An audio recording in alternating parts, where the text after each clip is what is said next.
Maranata familia, bienvenidos a otra presentación más de nuestro seminario Descubriendo el Apocalipsis. Tu vida nunca será igual. Hoy vamos a continuar estudiando y entrando dentro de las fascinantes profecías de Apocalipsis. Especialmente estamos enfocándonos en el mensaje final que Dios tiene para la tierra, que se encuentra en Apocalipsis capítulo 14. Así que quiero que me acompañen, por favor, Apocalipsis capítulo 14. Vamos a leer del 6 en adelante, porque vamos a entrar entonces en las próximas etapas de esta profecía. Pero antes de comenzar, vamos a hacer una palabra de oración. Padre Santo, Padre Gloria, te damos gracias por la bendición que nos concedes de estar aquí nuevamente, de la oportunidad que nos permites de estudiar tu palabra. Y necesitamos, Padre, que tu Espíritu Santo nos lleve y nos dirija para que podamos comprender y ver el precioso mensaje que tienes para nosotros y cómo nos quieres advertir y preparar. Gracias por bendecirnos y dirigirnos, y todo esto te lo pedimos en el nombre de Jesús. Amén. Entonces, familia, como hemos estado estudiando el Apocalipsis capítulo 14, del 6 en adelante, el Evangelio eterno, el mensaje de los tres ángeles, que es el último llamado que Dios le hace a la tierra. Y dice así en el versículo 6, vi volar por en medio del cielo a otro ángel que tenía el Evangelio eterno, para predicarlo a los moradores de la tierra, a toda nación, tribu, lengua y pueblo. El Evangelio eterno, ¿verdad? Ya hemos desglosado el plan de salvación, y el plan de salvación es que podamos regresar, estar restaurados nuevamente en la presencia de Dios. Y eso, lamentablemente, familia, no es posible ahora por el pecado. No podemos morar en la presencia santa y pura de Dios por el pecado, pero vemos que cómo Dios va a resolver el problema del pecado y la maldad está detallado en el santuario, está desglosado en el plan de salvación, y ahí entonces por medio de Cristo Jesús se está resolviendo esa situación para que pronto podamos estar nuevamente y vivir y morar en la gloria de Dios. Sigue diciendo el versículo 7, diciendo a gran voz, teme a Dios y darle gloria, porque la hora de su juicio ha llegado, y adorad a aquel que hizo el cielo, la tierra, el mar y la fuente de las aguas. En la presentación anterior terminamos con ese primer ángel que está llamando a restaurar estos 4 principios entre el pueblo de Dios. Y ahora vamos a entrar al segundo y el tercer ángel. Y dice así, otro ángel le siguió diciendo, ha caído Babilonia, la gran ciudad, porque ha hecho beber a todas las naciones del vino del furor de su fornicación. Vamos a ver, familia, cuando entremos en la temática de Babilonia más profundamente, que Babilonia va a caer, porque Babilonia no quiere escuchar el primer ángel. Babilonia no quiere seguir el llamado de Dios, sino Babilonia quiere seguir dando su vino a las naciones del mundo que lamentablemente lo están bebiendo. ¿Y qué va a suceder con aquellas personas que sigan bebiendo del vino de Babilonia después de haber escuchado el Evangelio eterno? Dice, y el tercer ángel lo siguió diciendo a gran voz, si alguno adora o si alguno obedece a la bestia y a su imagen y recibe la marca en su frente o en su mano, él también beberá del vino de la ira de Dios que ha sido vaciado puro, sin filtro y sin misericordia, en el cáliz de su ira, y será atormentado con fuego y azufre delante de los santos ángeles y del Cordero. Familia, entonces, con esta presentación y las próximas presentaciones que tendremos, vamos a estar entrando en la temática sobre Babilonia, sobre la bestia, sobre la imagen de la bestia, la marca de la bestia, el anticristo. Todo eso entonces vamos a comenzar hoy a desglosar y a profundizar. Así que el tema de hoy es un tema sumamente interesante, porque yo le llamo la llave maestra de Apocalipsis. Es una profecía que es la profecía fundamental, es la base y el fundamento de todas las demás profecías que vamos a estar estudiando relacionados a la bestia, la marca y la imagen. Así que con esta profecía, familia, vamos a tirar el cemento, el piso, para poder entender claramente y ver cuál es el mensaje que Dios nos quiere mandar, que Dios nos está enviando por medio de la palabra de Dios en el libro de Apocalipsis. Así que, sin más preámbulos, quiero entonces compartir con ustedes este versículo que ya lo habíamos leído en la primera presentación, pero ahora quiero traerlo a la luz porque ahora es que se aplica poderosamente. Isaías capítulo 46, versículos 9 y 10 dice así, acuérdese de los primeros sucesos de la antigüedad, porque yo soy Dios y no hay otro. Nada hay semejante a mí. Yo anuncio desde un principio lo que está por venir y doy a conocer por anticipado lo que aún no ha sucedido. ¿Por qué me encanta este versículo? Porque este versículo Dios nos está diciendo, Dios está poniendo su reputación en tela de juicio, diciendo, miren, yo soy Dios, no hay nada ni nadie semejante a mí. Y entonces nos explica cómo es que no hay nada y nadie semejante a Dios. Y Él lo explica claramente. ¿Por qué qué? Porque si se acuerdan de los primeros sucesos, ya yo se los había anunciado de la antigüedad. Y dice, y anuncio desde un principio lo que está por venir, o sea, todavía falta, y doy a conocer por anticipado lo que aún no ha sucedido. Dios nos está diciendo, ¿quieren ver que yo soy Dios y no existe otro ser sobre el universo como yo? Sencillo, vayan a las profecías, vayan a ver si lo que ha pasado, yo no lo dije que iba a pasar, y vayan a ver si lo que falta por pasar, también se los he anunciado, para que miren, estudien y vean que yo soy Dios, yo soy el único que conozco el futuro, yo soy el único que puedo determinar esto. Así que familia, ¿qué vamos a hacer? Vamos a tomar ese versículo de Isaías 46, 9 y 10 y lo vamos entonces a poner a prueba. Vamos a seguir lo que Dios nos dice diciendo, vayan a las profecías, estudien y vayan a ver si verdaderamente yo no soy Dios. Así que, ¿cuál es la llave maestra de Apocalipsis? ¿Cuál es la clave para poder entender todas las profecías concernientes a lo que está pasando en el libro de Apocalipsis, familia? Pues hay una profecía que es el fundamento y la base de todas estas profecías. Y esta profecía está y se encuentra en el libro de Daniel capítulo 2. Acompáñenme por favor a Daniel capítulo 2. Vamos a comenzar con nuestro estudio sobre la llave maestra de Apocalipsis, y esa llave es la profecía de Daniel capítulo 2, familia. Una profecía fascinante que vamos a comenzar a estudiar. Y dice así en Daniel capítulo 2, versículo número 1. En el segundo año del reinado de Nabucodonosor, tuvo Nabucodonosor sueños y se perturbó su espíritu y se le fue el sueño. Nabucodonosor, claro, es el rey de Babilonia, ¿verdad? Y él entonces tuvo un sueño. Y quiero que noten algo interesante. Dice que en el segundo año de reinado de Nabucodonosor, se calcula que el segundo año de reinado de Nabucodonosor fue aproximadamente en el año 600. Lo que significa es que este sueño, esta profecía que vamos a estudiar, se dio hace más aproximadamente 2600 años. 2600 años fue cuando se dio esta profecía, y vamos a ver cuán relevante y cuán directo es para nosotros hoy en día. Dice el versículo 2, hizo llamar el rey a magos, astrólogos, encantadores, caldeos, para que le explicasen su sueño. Vinieron pues y se presentaron delante del rey, y el rey les dijo, he tenido un sueño y mi espíritu se ha turbado por saber el sueño. Entonces hablaron los caldeos al rey en lengua aramea. Rey, para siempre vive, di el sueño a tus siervos y te mostraremos la interpretación. Respondió el rey y dijo a los caldeos, el asunto lo olvidé. Si me muestran el sueño y su interpretación, si no me muestran, el sueño y su interpretación, serán hechos pedazos y vuestras casas serán convertidas en ruinas. Pero si me muestran el sueño y su interpretación, recibirán de mí dones y favores y gran honra. Decidme pues el sueño y su interpretación. Respondieron por segunda vez y dijeron, diga el rey el sueño a sus siervos y le mostraremos la interpretación. El rey respondió y dijo, yo conozco ciertamente que ustedes van a poner dilaciones, porque ven que el asunto se me ha ido. Si no me muestran el sueño, una sola sentencia hay para ustedes. Ciertamente prepararán respuesta mentirosa y perversa que decir delante de mí, entre tanto que pasa el tiempo. Decidme pues el sueño para que yo sepa que me podrán dar su interpretación. Básicamente, familia, Dios le dio un sueño a Nabucodonosor, pero después de habérselo dado, Dios se lo quitó. Y estos sueños perturbaron a Nabucodonosor a nivel de que se preocupó y tanto que tuvo que llamar a los caldeos, a los magos, a los astrólogos, a los encantadores, ¿verdad? A los que leen las cartas, a los que leen los que escriben el horóscopo, a todas estas personas que supuestamente conocen el futuro, todas estas personas que supuestamente tienen una conexión con el mundo espiritual. Esos serían considerados como el gabinete del rey Nabucodonosor aproximadamente. Él llamó a todos sus consejeros. ¿Para qué? Para que le dieran. Y él le dijo, no solamente me tienen que dar el sueño, me tienen que dar su interpretación también. Y ellos rápidamente dijeron, bueno, Señor, dinos el sueño y te diremos la interpretación.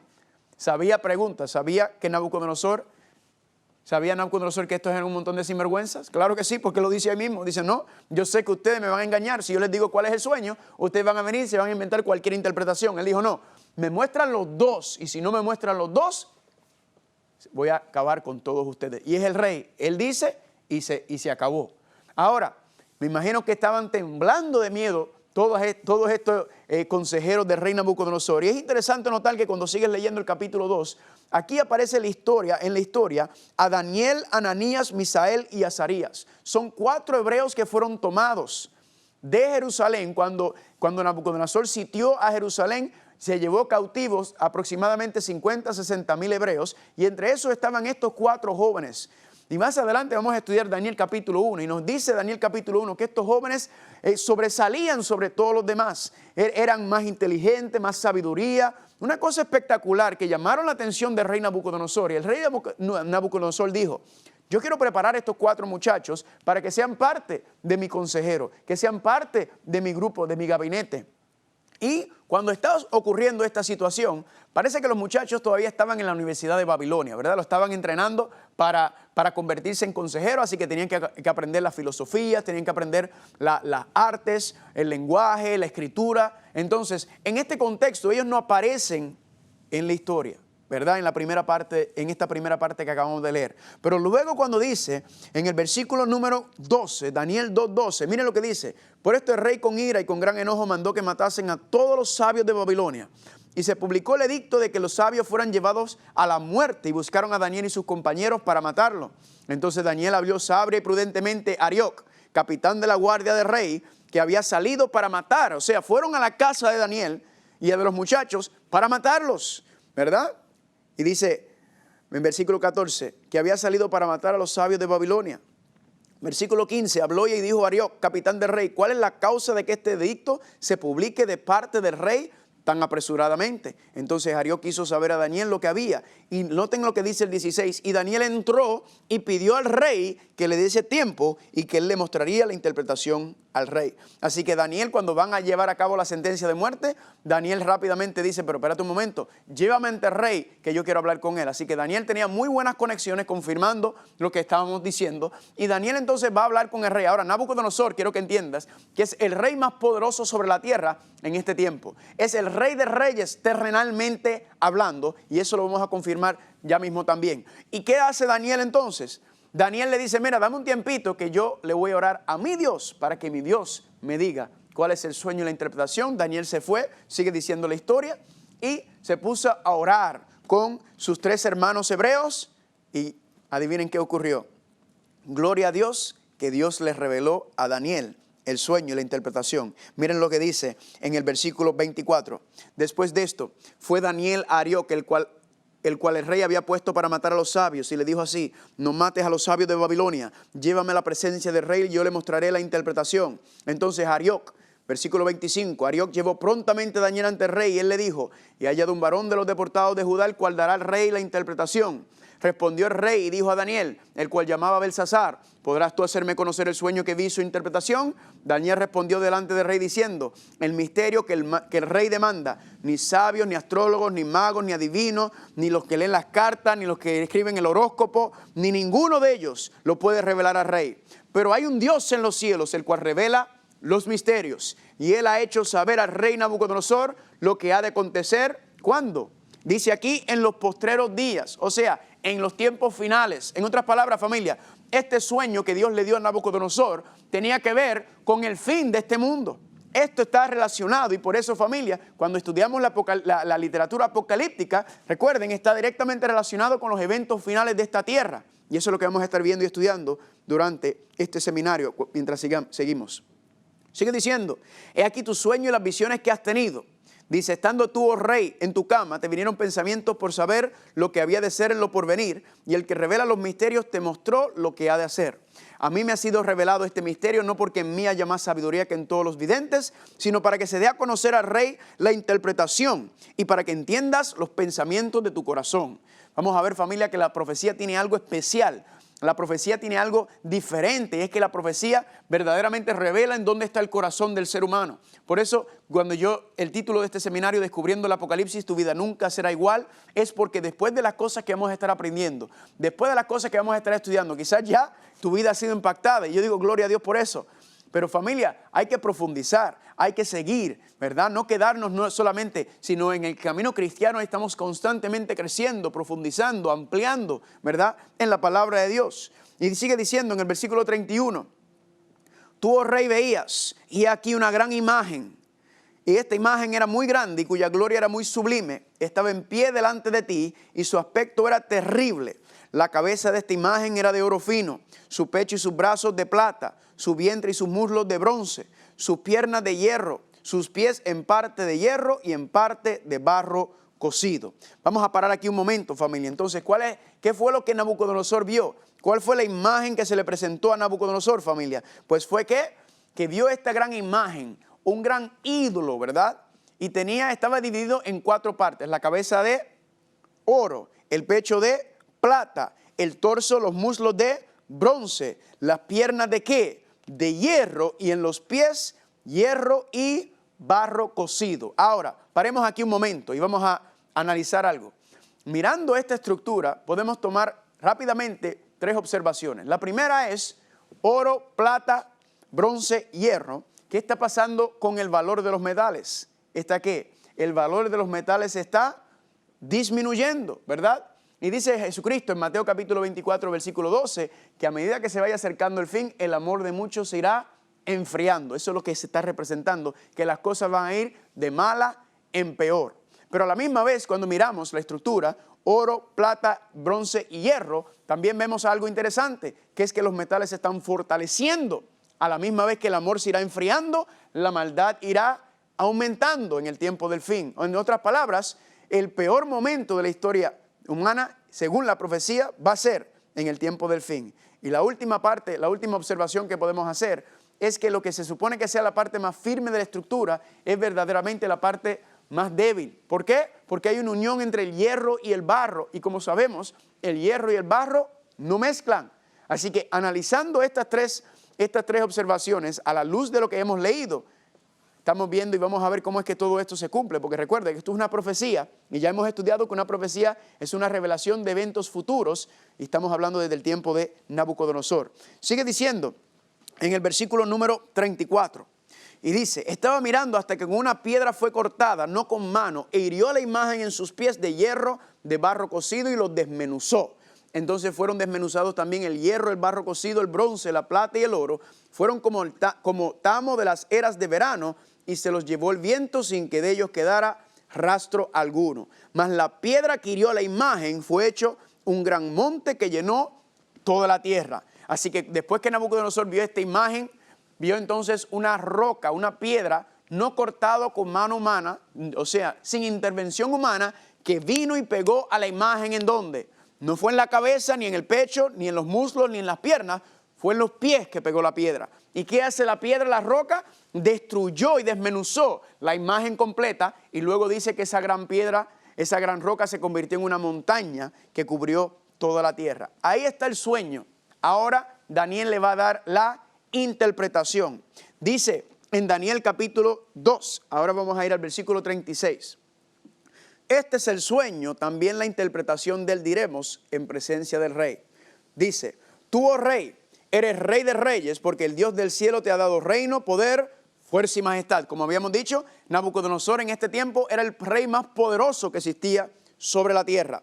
Versículo 38. Y donde quiera que habitan hijos de hombres, bestias del campo y aves del cielo, Él los ha entregado en tu mano y te ha dado el dominio sobre todo.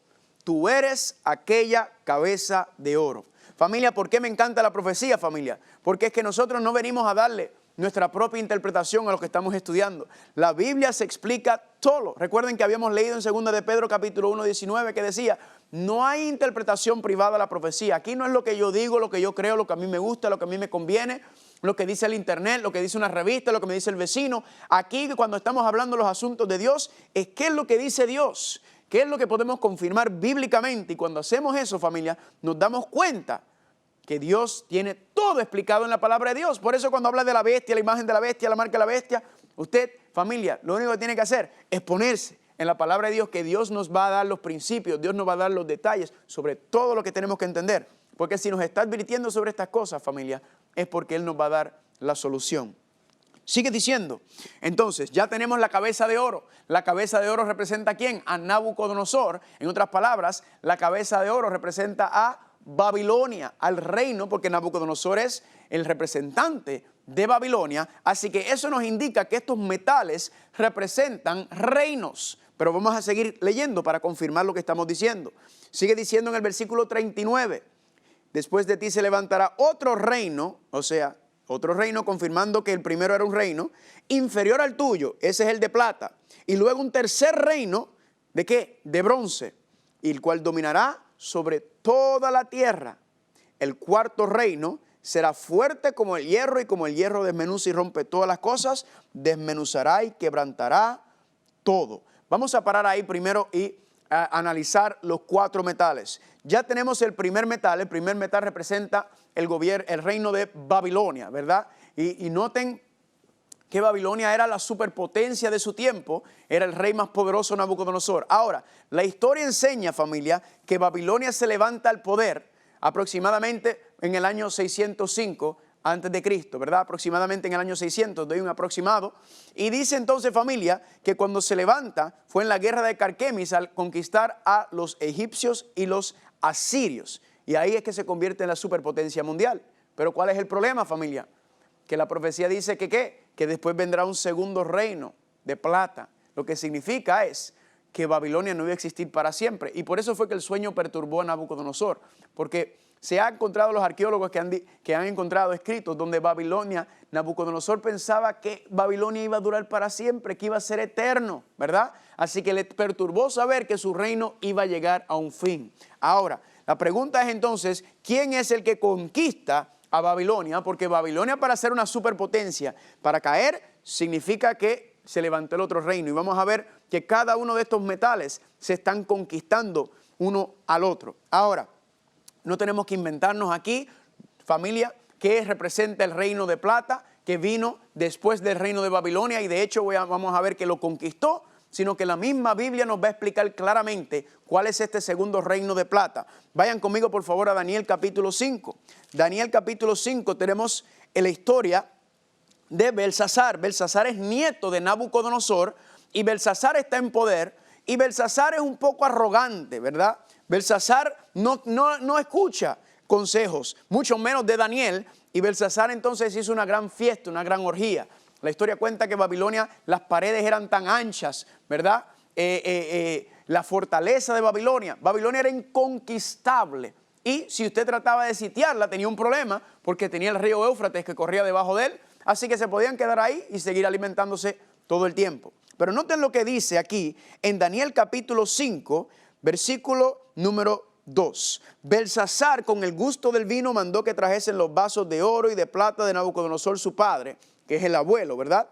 De Jerusalén, para que hablase de ellos al rey y sus grandes y sus mujeres y sus concubinas. Entonces fueron traídos los vasos de oro que había traído del templo de la casa del Señor que estaba en Jerusalén, y bebieron de ellos el rey y sus príncipes, sus mujeres y sus concubinas. Bebieron vino y alabaron a los dioses de oro, de plata, de bronce, de hierro, de madera y de piedra. Así que aquí, familia, entonces, ¿qué hace Belsasar, el nieto de Nabucodonosor?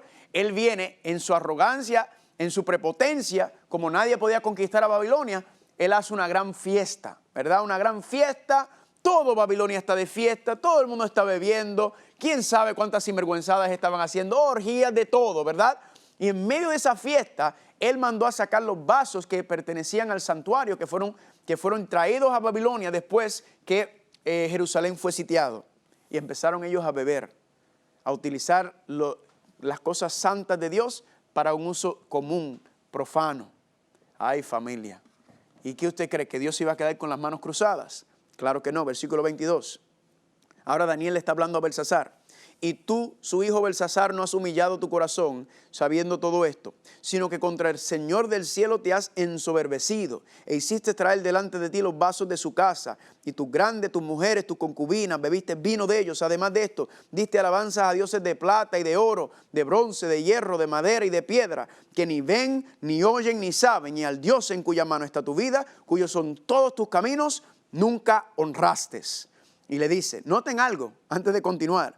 ¿De qué fue lo que hizo Belsasar las imágenes y los ídolos? ¿De qué? De plata, oro, bronce, hierro, madera y piedra. ¿Dónde encontramos eso? Pues familia, lo encontramos en el sueño de su abuelo Nabucodonosor. El mismo concepto de la imagen. Básicamente, ¿qué está haciendo Belsasar? Belsasar se está burlando del sueño de su abuelo. Belsasar está diciendo que Babilonia va a caer ni va a caer. Imposible, Babilonia va a durar para siempre, en su arrogancia también. ¿Y qué ocurrió? Versículo 24, en ese momento dice, entonces de su presencia fue enviada la mano que trazó esta escritura. Y la escritura que trazó es Mene, Mene, Tekel, Uparasin. Esta es la interpretación del asunto. Mene, contó Dios tu reino y le ha puesto fin. Tequel, pesado ha sido en balanza y fuiste hallado falto.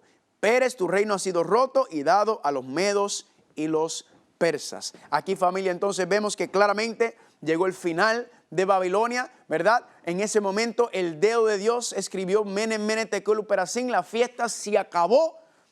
Y dice aquí que hubo un juicio sobre Babilonia. Pregunta, ¿fue conquistado Babilonia? Claro que sí, dice aquí, por el reino de los medos y los persas. Versículo 29.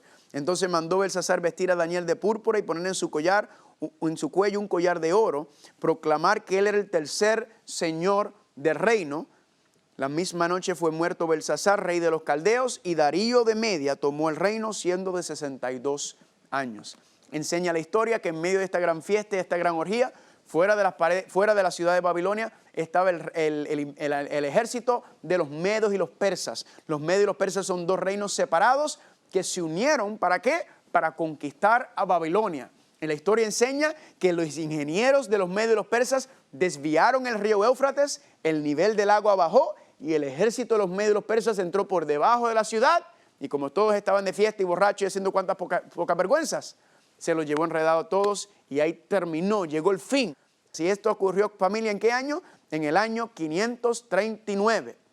Noten, ya estamos hablando de casi 60 años después. Dios le había dicho que iba a caer por medio de ¿quién? Del reino de plata. Aquí encontramos que ese reino de plata representa a los medos y los persas. Y esto está confirmado por medio de la historia. Ahora, la profecía no termina porque dice que después del pecho de plata va a venir otro reino de bronce. Ahora, ¿cuál entonces es el reino de bronce? Que vamos a ver también conquista al reino de plata, que son los medos y los persas.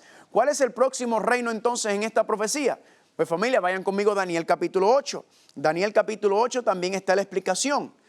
En Daniel capítulo 8 encontramos, y vamos a ir al versículo número 2. Daniel capítulo 8, versículo número 2. Dice, vi en visión y cuando la vi, yo estaba en Susa, que es la capital del reino de la provincia de Elam.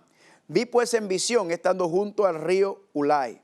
Alcé los ojos y miré, y aquí que un carnero estaba delante del río y tenía 2 cuernos. Y aunque los cuernos eran altos, uno era más alto que el otro, y el más alto creció después. Vi que el carnero hería con los cuernos al oeste, al norte y al sur, y que ninguna bestia podría pararse delante de él, ni había quien escapase de su poder, y había conforme a su voluntad, y se engrandecía. Así que Daniel ve en visión este carnero, y dice que el carnero tiene 2 cuernos, pero noten que dice que un cuerno era más alto que el otro, pero luego el segundo cuerno creció. O sea, había un desbalance entre los cuernos en el carnero. Y el carnero dominaba, ¿verdad? Al oeste, al norte, al sur, implicaba que terrenalmente estaba en poder, ¿verdad? Era un poder mundial, como estamos viendo. Babilonia, Medo-Persa, estamos hablando de superpotencias mundiales de su tiempo.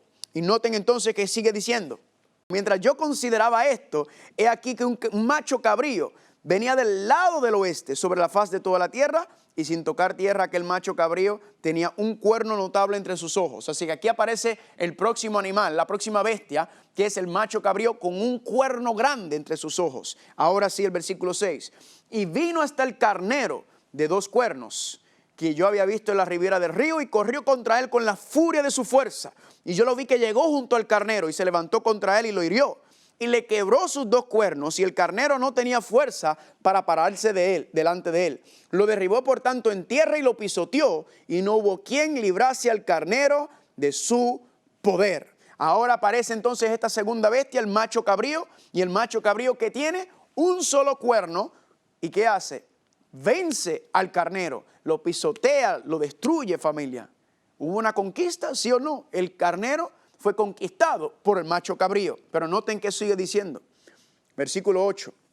El macho cabrío se engrandeció sobremanera, pero estando en su mayor fuerza, aquel gran cuerno que tenía el macho cabrío, ¿qué fue? Fue quebrado. Y en su lugar salieron otros 4 cuernos notables hacia los 4 vientos del cielo. Entonces nos dice, familia, que cuando conquista el carnero, el macho cabrío, ese gran cuerno que tenía, ¿qué sucedió? Se quebró. Se rompió, ¿verdad? Y cuando se quiebra ese gran cuerno, salen 4 cuernos en su lugar.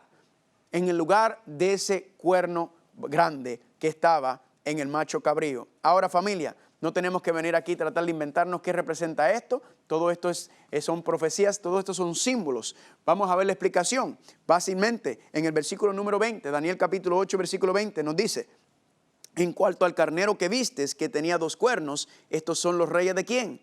De Media y de Persa. Porque ahora sabemos por qué son 2 cuernos. ¿Por qué? Porque hay 2 poderes representados dentro de esta bestia, ¿verdad? Esta bestia nuevamente representando un reino, como habíamos estudiado anteriormente en Daniel 7:25, donde dice que la bestia de Apocalipsis es que es una nación, un reino.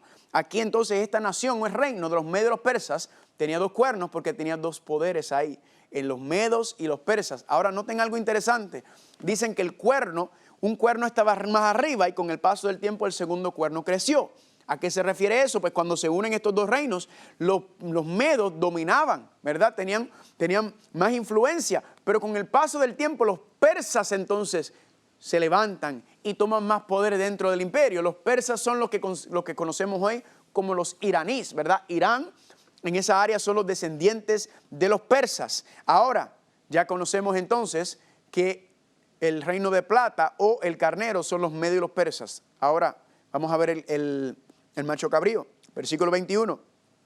El macho cabrío es el rey de Grecia y el cuerno grande que tenía entre sus ojos es el rey primero. Así que ahora nos está diciendo, familia, que ¿qué representa este macho cabrío? Representa el imperio de Grecia. ¿Y cuál es ese gran cuerno que está hablando? Ese gran rey que fue que cuando estaba al mando de Grecia conquistó a los medios y los persas, familia. Pues la historia enseña claramente que ¿es quién? Alejandro el Magno, ¿verdad? Alejandro el Magno a su corta edad conquistó a los medios y los persas. ¿Cuál fue el problema? Que los medios y los persas eran superpotencia mundial y estaban invadiendo el territorio. No era Grecia en ese momento, todavía estaban divididos, ¿verdad? En los espartas, en los ateneos. Y el papá de Alejandro entonces, viendo el peligro que se acercaba, decide entonces tratar de unificar todas estas naciones más pequeñas que estaban en el área, lo que se conoce entonces como el imperio de Macedonia o el imperio de Grecia, dependiendo de cómo tú quieres decirlo. Y lo que sucede es que no llegó porque el papá murió. Algunos dicen que incluso su hijo Alejandro lo mandó a matar. ¿Y qué sucede? Entonces Alejandro toma el mando. Alejandro, un genio militar, ¿verdad? Aprendió muy bien y él entonces logra conquistar al reino de los medos y los persas. Así que ya tenemos oro, Babilonia, plata, los medios y los persas. Y luego entonces viene ¿quién? El imperio de Grecia representa el reino de bronce. Ahora, familia, es interesante notar que dice que el cuerno se quebró y que en su lugar se levantaron ¿qué? En su lugar se levantaron 4 cuernos, ¿verdad? Noten que dice aquí en el versículo 22. En cuanto al cuerno que fue quebrado, que es Alejandro el Magno, sucedieron 4 en su lugar. Significa que 4 reinos se levantarán de esa nación, aunque no con la fuerza de él. Es interesante notar que cuando estudias la historia, Alejandro el Magno murió de cirrosis, ¿verdad? Se cree, de locura, que es producto de la cirrosis también. Y dice la profecía, familia, que se iban a levantar 4 en su lugar. Pues cuando Alejandro el Magno muere, su hijo tenía un hijo muy pequeño y lamentablemente lo mataron. ¿Qué sucede? Se formó una guerra entre los generales de Alejandro el Magno por control del imperio. ¿Y qué sucedió con el paso del tiempo? 4 generales salieron victoriosos. En otras palabras, estos 4 generales decidieron dividir a Grecia ¿en cuántas partes? En 4 reinos. Increíble, fascinante. ¿Por qué? Porque, familia, Grecia llega al poder en el año 331, es cuando vence al reino de los medios y de los persas en la batalla de Arbela en el año 331. La profecía se dio aproximadamente en el año 600. Aquí nos está diciendo que Grecia se iba a levantar. Y no solamente que Grecia se iba a levantar, sino que también que Alejandro iba a morir y que se iban a levantar 4 reinos en su lugar. Familia, esto está ocurriendo, ya no son decenas de años, ahora son centenas, son siglos de años antes de ocurrir. Dios había explicado claramente todo esto y esto también está desglosado en mucho más detalle en Daniel capítulo 11, ¿verdad? Donde habla de estos mismos eventos, de cómo fueron, que cayó el imperio de los medios y los persas, se levanta Alejandro de Grecia y luego los 4 reinos que suceden a Alejandro el Magno. ¿Fascinante o no fascinante, familia? Claro que es fascinante, pero todavía no termina nuestra aventura. ¿Por qué? Babilonia, Medo-Persa, Grecia. Ahora viene el imperio de hierro. Y la pregunta es, ¿cuál es el imperio de hierro? Que la conclusión es obvia, tiene que conquistar a Grecia para convertirse en la próxima superpotencia mundial, que es el reino de hierro. Pues familia, la historia enseña claramente, contundentemente, cuál fue el imperio que conquistó a Grecia, y también nos enseña, familia, bíblicamente es el mismo reino que estaba en poder cuando Cristo vino a la tierra, es el mismo poder que escribió cuando Juan escribió el libro de Apocalipsis en la isla de Patmos. Familia, ¿cuál es ese imperio? Es el imperio romano. La historia enseña que el imperio romano conquista Grecia en la batalla de Pydna en el año 168 antes de Cristo. Ahora, familia, 600 antes de Cristo, 168, nuevamente estamos viendo siglos que están pasando, familia. Y la historia está diciendo que se levanta el imperio romano como el próximo poder mundial. ¿Fascinante o no fascinante, familia? Verdaderamente increíble lo que estamos viendo, como cada una de esas etapas se cumplieron. 4 imperios, Babilonia, Medo-Persa, Grecia y el imperio romano, superpotencias de su tiempo que fueron conquistadas. Pero eso solamente, familia, estamos calentando. ¿Por qué? Porque la profecía nos dice, familia, en Daniel capítulo 2, vamos a regresar, que el cuarto reino no iba a ser conquistado. Cada uno de los primeros reinos fueron conquistados, pero ¿qué sucede en los pies, familia? Daniel capítulo 2, versículo 40. Vamos a ir al 40, Daniel 2, 40. Vamos a partir desde el imperio romano y continuar hasta el 42. Dice, el cuarto reino será fuerte como el hierro desmenuza y rompe todas las cosas, desmenuzará y quebrantará todo, ¿verdad? Esa es la explicación del imperio romano. El imperio romano, familia, ha sido el imperio más sanguinario, más cruel, más destructor que ha existido sobre la faz de la tierra. Pero noten que dice el versículo 41, y lo que viste de los pies y los dedos de los pies, en parte de barro cocido de alfarero y en parte de hierro, será un reino dividido, mas habrá en él algo de la fuerza de hierro, así como viste el hierro mezclado con barro cocido. Y por los dedos de los pies, y por ser los dedos de los pies en parte de hierro y en parte de barro cocido, el reino será en parte fuerte y en parte frágil. Familia, aquí entonces nos está hablando de los pies, ¿verdad que sí? Y dice que lo que viste de los pies y los dedos de los pies. ¿Cuántos dedos hay en cada pie? Pues hay 5 en cada pie para un total de 10, ¿verdad? En un pie normal. 10. Entonces, noten esto, familia. Dice que el imperio romano no iba a ser conquistado, sino que el imperio romano, el cuarto reino, se iba a dividir, ¿verdad que sí? Se iba a dividir en 2. Se iba a deshacer en 2 y luego en 10. Fascinante, familia, porque la historia enseña exactamente eso. El imperio romano, familia, no fue conquistado. El imperio romano se deshizo. Primero se dividió en 2, el lado oriental y el lado occidental.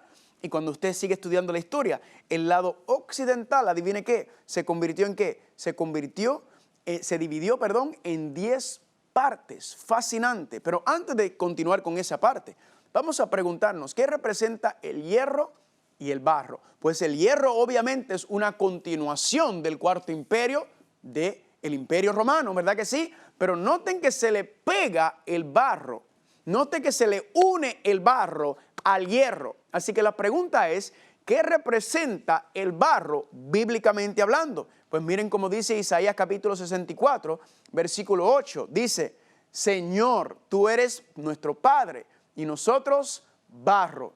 Tú el que nos formaste. Así que obra de tus manos somos ¿qué? Somos todos nosotros. Familia, enseña la Biblia que el barro representa ¿qué? El barro representa el pueblo de Dios. Miren, si recuerdan, en Génesis capítulo 2, ¿qué dice en Génesis capítulo 2? Que cuando Dios creó a Adán, ¿de qué lo hizo? Pues la profecía que dice que Dios lo creó ¿de qué? Lo creó de barro cocido, familia. Y miren lo que dice en Jeremías, para confirmar esto. Quiero que vayan conmigo un momento, dejen el dedito ahí, en el libro de Daniel, y vayan conmigo al libro de Jeremías. Jeremías capítulo 18. Miren cómo dice aquí, confirmando esto. Jeremías capítulo 18. Vamos a leer, se puede leer desde el 1, pero vamos directamente al versículo número 3. Y descendí a la casa del alfarero, y aquí que él trabajaba sobre la rueda. Y la vasija de barro que él hacía se echó a perder en su mano y volvió y se la hizo otra vasija, según le pareció mejor hacerla. Entonces vino mi palabra del Señor diciendo, ¿no podré yo hacer de vosotros como este alfarero o casa de Israel? Dice el Señor, he aquí que como el barro en la mano del alfarero, así sois vosotros en mi mano, o casa de Israel. Familia, la referencia al barro entonces nos indica que el barro representa al pueblo de Dios, a la iglesia cristiana, ¿verdad que sí? ¿Por qué le digo eso? Porque entonces, familia, cuando unes el hierro y el barro, ¿qué es lo que está pasando? ¿Qué es lo que estamos viendo en la profecía? Que hay una unión ¿de qué? Hay una unión entre el hierro y el barro, o entre la iglesia y el Estado. En otras palabras, se iba a unir la política con el cristianismo, se iba a unir la fuerza política, la fuerza civil con la fuerza religiosa, familia. Iba a haber una unión entre la iglesia y el Estado, pero noten, familia, que la iglesia y el Estado no mezclan. No mezclan. ¿Por qué? Porque, familia, el hierro y el barro no mezclan. Y vemos cuando estudiamos la Biblia, familia, que no se debe unir ambos poderes. Porque de hecho, en Mateo capítulo 22, del 17 al 21, Cristo, cuando lo van a tratar de engañar con el asunto de la moneda, le llevaron una moneda de César y le trataron de decir a Jesucristo, ¿verdad? ¿Y esto de quién es? De César. Y Cristo le dijo, ¿qué? Dad a César lo que es de César y a Dios lo que es de Dios. ¿Qué está estableciendo Cristo? La separación entre el poder civil y el poder político. Cristo está diciendo, no me unas ambos poderes, sino manténmelo separado, estos dos poderes. Paga tus impuestos, séle fiel al Estado, pero también ¿qué? También séle fiel al Señor, da tus diezmos y tus ofrendas, sigue lo que el Señor está diciendo.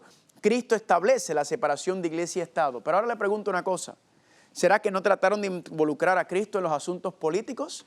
Claro que sí. El asunto político del tiempo de Jesucristo era la liberación del pueblo de Israel. Estaban esperando, ¿verdad?, del yugo romano para volver a convertirse entonces en lo que ellos entendían que iba a ser como en los tiempos de David. ¿Pero qué fue lo que pasó, familia?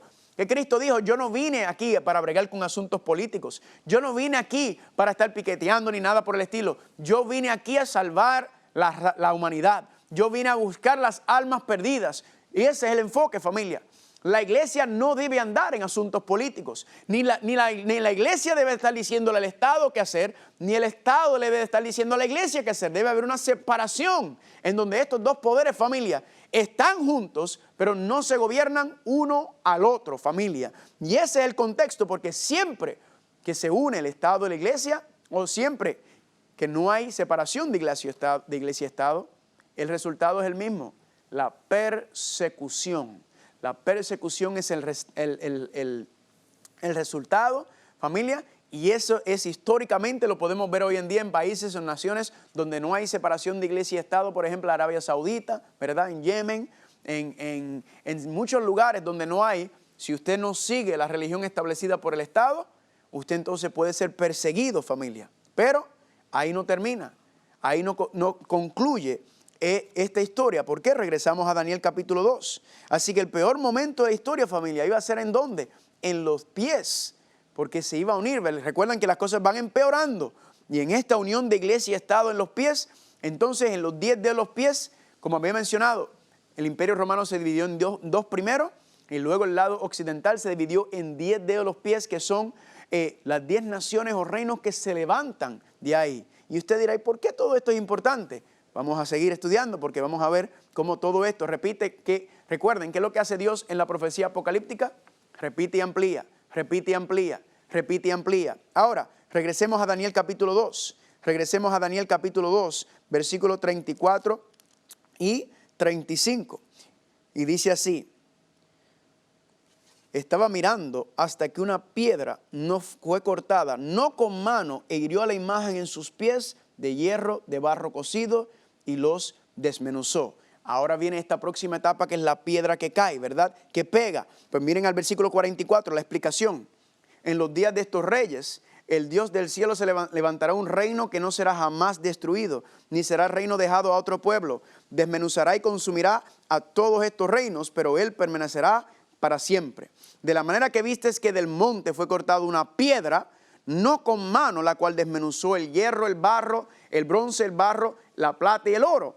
El gran Dios ha mostrado al rey lo que ha de acontecer en lo porvenir, y el sueño es fiel, verdadero y fiel su interpretación. Familia, en medio de estos pies, en medio de toda esta visión, entonces viene una gran piedra, una gran roca y pega en los pies y destruye. Y esa roca entonces se convierte en un gran monte, familia. Y la pregunta es entonces, ¿qué representa esa roca, esa piedra que pega en los pies para acabar y destruir con todos estos reinos? Pues familia, quiero que vayan conmigo a Primera de Pedro, capítulo 2. Primera de Pedro, capítulo 2, del 4 al 8, dice así. Primera de Pedro 2, 4 al 8, dice: acercaos a él, piedra viva, desechada ciertamente por los hombres, mas para con Dios escogida y preciosa. Por lo cual también contiene la escritura: he aquí que yo pongo en Sión la principal piedra del ángulo, escogida y preciosa, y el que creyere en él no será avergonzado. Para nosotros, pues, los que creen en él es precioso.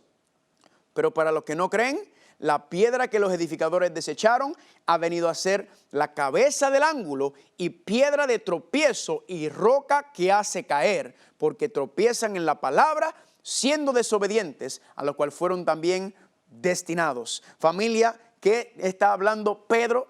¿A quién se refiere Pedro aquí como la piedra o la roca que cae y que destruye y desmenuza todo, familia? Pues esa piedra o esa roca que está mencionada por Pedro representa a Cristo Jesús. En otras palabras, esa piedra o esa roca representa la venida de Cristo Jesús, el regreso de Cristo Jesús a la tierra. ¿Para hacer qué? Lo que hemos estado hablando, para acabar y destruir con todos los reinos de la tierra. Miren cómo dice 1 Corintios capítulo 10, versículo 4. Dice así: y todos bebieron de la misma bebida espiritual, porque bebían de la roca espiritual que los seguía, y la roca era Cristo. Yo digo gloria a Dios por esto, familia. La roca, la piedra, nos dice Pedro, nos dice el hermano Pablo, que representa a Cristo Jesús. Él es la roca, la piedra, que viene ¿qué? En su regreso a la tierra, viene a acabar y desmenuzar y destruir con todos los reinos de la tierra, familia. Ahí está haciendo también una indicación de esa guerra o esa batalla final que se va a desatar en esta tierra antes de que esto termine. Pero luego, familia, entonces, ¿qué nos dice la profecía? Que esa piedra o esa roca se convierte ¿en qué? En un gran monte, en un gran reino, familia. El reino de Dios, el reino eterno de Dios, familia. Cuando Cristo termine con todo este mundo, cuando termine con el pecado y la maldad, entonces Dios va a establecer, cuando haga un cielo nuevo y una tierra nueva, va a venir la nueva Jerusalén y el reino de Dios será establecido eternamente y para siempre. Y yo digo por eso mismo, gloria a Dios por esta profecía. ¿Cuántos dicen amén? ¿Es lindo o no es lindo, familia? Familia, quiero que notemos algo. Esta profecía tiene 7 etapas, básicamente. 7 etapas en esta profecía. Recuerden, esta es la profecía inicial, ¿verdad? Esta es la introducción a las profecías apocalípticas. Y noten cuáles son esas 7 etapas. Primero, Babilonia. ¿Se levantó Babilonia y cayó? Sí. Segundo, los medios y los persas. ¿Se levantaron los medios y los persas y cayeron? Sí. Tercero, Grecia. ¿Se levantó Grecia y cayó? Sí. Cuarto, el Imperio Romano. Pregunta, ¿el Imperio Romano se levantó? ¿Sí o no? Sí. Pero noten que el Imperio Romano no fue conquistado como los primeros 4 reinos, sino que el Imperio Romano se dividió. Primero se dividió ¿en cuánto? En 2. Y luego se dividió, según la profecía de Daniel capítulo 2, se dividió en 10, los 10 dedos de los pies que surgen. Y noten entonces, familia, ¿cuál es la séptima, la última etapa de esta profecía? La piedra que viene y ¿qué hace? Y rompe y destruye con todos los reinos, que es la segunda venida de Cristo. ¿Por qué se lo digo y por qué se lo menciono, familia? Porque si cada una de las primeras 6 etapas ya ocurrieron, históricamente podemos verlo, que ocurrieron, significa, familia, que la séptima etapa, que es la venida de Cristo Jesús, es la única que falta en esta profecía introductoria, en esta profecía inicial. Lo que me dice a mí, familia, es que así como se cumplieron cada una de las 6 primeras etapas y podemos confirmarlas bíblicamente, significa, familia, que Cristo Jesús también va a regresar. Cristo Jesús también va a venir y va a terminar y acabar con los reinos de esta tierra. Y por eso yo digo, gloria a Dios, porque es increíble, es fascinante cómo podemos mirar esta profecía, familia, y ver exactamente lo que Dios nos está diciendo. Dios nos está hablando y cómo todo se ha cumplido y todavía falta por cumplir. Igualmente, familia, en el libro de Apocalipsis, la primera parte del capítulo 1 hasta el capítulo número 15, hasta el capítulo número 14, familia, la parte histórica de la profecía, podemos decir que ya casi todo está cumplido, falta muy poco para cumplirse de esa primera parte del libro de Apocalipsis, familia. Y gloria a Dios, porque lo vamos a estar estudiando y lo que está pasando tanto en el pasado, presente y futuro. ¿Por qué me encanta la profecía? Por muchas razones, pero una de ellas es que yo puedo estudiar la historia y puedo compararlo con la profecía bíblica y ver exactamente cómo va al pie de la letra. Familia, escucha bien, porque el propósito de la profecía no es simplemente ser sensacionalista, no es simplemente ser, porque ya habíamos hablado y les mencioné a ustedes que la profecía no salva. Las profecías no salvan, familia. El que salva es Cristo Jesús. Él es el que salva.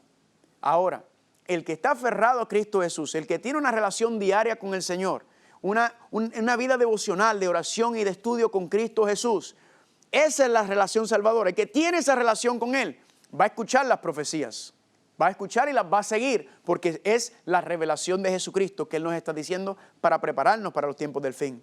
Familia, el propósito de la profecía es ¿cuál? Número 1, que no hay nadie como Dios. Dios es único, no hay nadie, como habíamos leído en Isaías capítulo 46. Número 2, Dios está en control de las cosas. Dios nos está diciendo, parece que las cosas andan fuera de control, pero tranquilo, que yo estoy en control. Número 3, la profecía aumenta nuestra fe en Dios y en su palabra, confirmando verdaderamente que Dios es increíble, familia, porque a través de su palabra nos ha revelado todo esto. No hay ningún otro libro de ninguna religión, ni ningún libro que contiene las profecías como las contiene la Biblia. Ningún libro en la historia del mundo, familia. Y sobre todo que la victoria está garantizada en Cristo Jesús. Y por eso yo digo, amén, aleluya, por eso, gloria a Dios. Pero para terminar, regresemos a Daniel capítulo 2, que no hemos terminado con la profecía. Daniel capítulo 2, y miren cómo dice, Daniel capítulo 2, vamos a ir al versículo 46, y dice así. Entonces el rey Nabucodonosor se postró sobre su rostro y se humilló ante Dios y mandó que le ofreciesen presentes e inciensos. Y el rey habló a Daniel y dijo, ciertamente el Dios vuestro es Dios de dioses y Señor de señores, y el que revela los misterios, pues pudiste revelar este misterio. Entonces el rey engrandeció a Daniel y le dio muchos honores y grandes dones, y le hizo gobernador de toda la provincia de Babilonia y jefe supremo de todos los sabios de Babilonia. Y Daniel solicitó al rey y obtuvo que pusieran sobre los negocios de la provincia de Babilonia a Sadrach, Mesac y Abednego, y Daniel estaba en la corte del rey. ¿Qué sucedió, familia? Que un rey pagano, el rey más poderoso de la tierra, familia, por el testimonio de Daniel, del poder de Dios actuando en él, hizo que ese rey reconociera y se humillara ante el verdadero Dios, ante el Rey de reyes y Señor de señores. Y por eso yo digo gloria a Dios. ¿Por qué? Porque usted y yo también somos embajadores de Dios. Usted y yo somos mayordomos de Dios. Y donde quiera que vayamos, familia, se supone que como Daniel y sus compañeros seamos los mejores trabajadores, los más fieles, los que estemos siempre con buena actitud, con buena disposición, y porque por medio de nuestro testimonio, entonces las personas puedan conocer a nuestro Dios, como ocurrió aquí. Y familia, hasta los reyes más poderosos de la tierra vendrán y reconocerán a nuestro Dios por medio de nosotros, por medio de nuestro testimonio, van a conocer a nuestro Dios, porque es nuestro trabajo reflejar ¿qué cosa? La imagen, el carácter de Dios, reflejar la gloria de Dios. Por medio de eso, familia, por eso dice Jesucristo en Mateo capítulo 24, versículo 14, que es por testimonio que será predicado este evangelio. Gloria a Dios por eso y por lo que está por venir. Ahora, le adelanto, porque quizá usted está diciendo, ok, Carlos, ¿qué tiene que ver esto con la bestia? ¿Qué tiene que ver esto con el anticristo, con la marca de la bestia? Pues yo le expliqué que esta era la profecía introductoria. Habíamos hablado anteriormente que Dios en la profecía, en la literatura apocalíptica, utiliza el método de la recapitulación. Repite y amplía, repite y amplía, repite y amplía, ¿verdad que sí? Y es un método muy común que nosotros utilizamos hoy en día, lo utilizamos incluso en la educación. Por ejemplo, en la educación, cuando un niño o una niña va a ir a la escuela, usted no lo manda a que tome curso de álgebra, de cálculo 1 y cálculo 2, ¿verdad que no? No. Cuando usted lleva a un niño o una niña a la escuela para empezar, ¿empieza con qué? ¿Qué es lo más básico en el concepto matemático? Pues la suma, ¿verdad? 1 más 1 es 2. Luego entonces que empieza a cuadrar, a dominar la suma, luego se le enseña la resta. Luego de la resta se le enseña la ¿qué? La multiplicación. Luego entonces viene la división, ¿verdad? Luego entonces vienen fracciones, decimales, preálgebra. En otras palabras, en la educación lo que se llama Zone of Proximal Development, ¿verdad? El desarrollo de la zona próxima es que se va trabajando sobre lo que ya se ha establecido y se va poniendo y poniendo y poniendo más para que la educación, para que el conocimiento vaya de aumento en aumento y no sea un brinco donde hay un hueco, un espacio. Familia, ese método que utilizamos en la educación, familia, eso se saca de la palabra de Dios, porque Dios es el gran maestro también. Entonces lo que vamos a estar viendo es esto, familia. Vamos a decir que Daniel capítulo 2 es la suma y resta de la profecía apocalíptica, es la base. Ahora que lo entendemos, ¿qué vamos a estar haciendo en la próxima presentación? Vamos entonces a seguir yendo hacia los demás libros de Daniel y luego los libros de Apocalipsis. ¿Y qué vamos a ver? Vamos a ver el mismo patrón. Repite y amplía. Repite y amplía. Repite y amplía. Daniel capítulo 2, Daniel 7, Daniel 8, Daniel 11 y 12, ¿verdad que sí? Apocalipsis, vamos a ir. Apocalipsis también, repite y amplía, repite y amplía, repite y amplía. Este concepto lo vamos a estar utilizando por muchos de los próximos temas que vamos a estar cubriendo. ¿Por qué? Porque ahora utilizando esta base, esta profecía introductoria, entonces ahora, ¿qué vamos a hacer? Ahora vamos a poner sobre eso y vamos a ver que de ahí entonces es que va a salir, la misma Biblia nos va a explicar quién es el cuerno pequeño, qué es eso del anticristo. El cuerno pequeño y el anticristo, recuerden que es en la misma persona. ¿Qué es todo eso? Lo vamos a ir estudiando, familia. ¿Y qué es lo que nos ayuda a hacer? Nos ayuda primero a dejar que Dios sea el que nos dirija en la interpretación de la profecía, porque no hay interpretación privada. Segundo, es que hay unos claros marcadores que nos van a indicar y dejar saber a nosotros que estamos comprendiendo y entendiendo correctamente la profecía. No la estamos interpretando nosotros mismos, sino que Dios mismo nos está mostrando en la repetición lo que está pasando. ¿Para que qué? Para saber que estamos por el buen camino, familia. Y por eso yo digo, gloria a Dios, todo esto lo vamos a ir analizando y profundizando a medida que sigamos en este seminario. Pero quiero recordarle, familia, que no hay que tener miedo. El mundo parece que está descontrolado. El mundo parece que va a empeorar. Y de hecho la profecía dice que las cosas se van a poner peor. Pero Dios dice en su profecía, tranquilo, porque yo estoy en control. Yo se lo he revelado a ustedes para que ustedes estén preparados para las cosas que van a venir. Así que podemos confiar en Dios. Y por eso nos dice Él en Isaías 41:10, no temas porque yo estoy contigo. No desmayes porque yo soy tu Dios. Yo te doy fuerzas. Yo siempre te ayudaré. Yo te sostengo con la diestra de mi justicia. Familia, aferrarnos a esa promesa, aferrarnos al Señor. Y Él dice, confía en mí que yo los voy a dirigir. Que el Señor los bendiga y nos vemos en la próxima presentación.